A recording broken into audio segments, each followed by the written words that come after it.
একটা দল তারা ধর্মের নামে মানুষকে বিভ্রান্ত করার চেষ্টা করছে।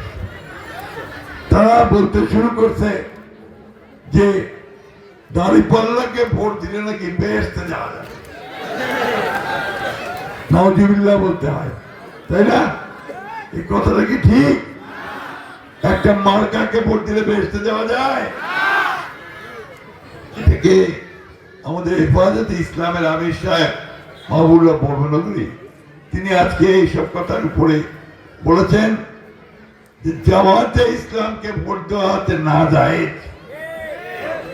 তাদের দলে তাদের সঙ্গে যে ছিল আপনার চরমনাই পীর সাহেব, উনি বলেছেন জামাতে ইসলাম হচ্ছে পৃথিবীর মধ্যে সবচেয়ে বড় মিথ্যাবাদী। এই একটা দলকে ভোট দিয়ে আমরা তো আমাদের ঈমান নষ্ট করে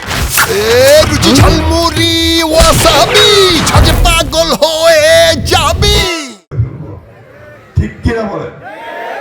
তাই আমি অনুরোধ করব মা বোনদেরকে, ভাইদেরকে কোনো বিভ্রান্ত না হয়ে দেশের উন্নয়নের জন্য, আমাদের ৭১ সালের স্বাধীনতাকে ধারণ করবার জন্য, ২৪ জুলাইয়ের যুদ্ধকে ধারণ করবার জন্য আসুন আমরা এই ১২ তারিখে আর মাত্র ২ দিন পরে আমরা ধানের শীষে ভোট দিয়ে আমাদের তারেক রহমানকে প্রধানমন্ত্রী করি এবং দেশে উন্নয়ন করি। বন্ধুগণ, শান্তিতে নিয়ে আসি, শান্তির বাংলাদেশ করি।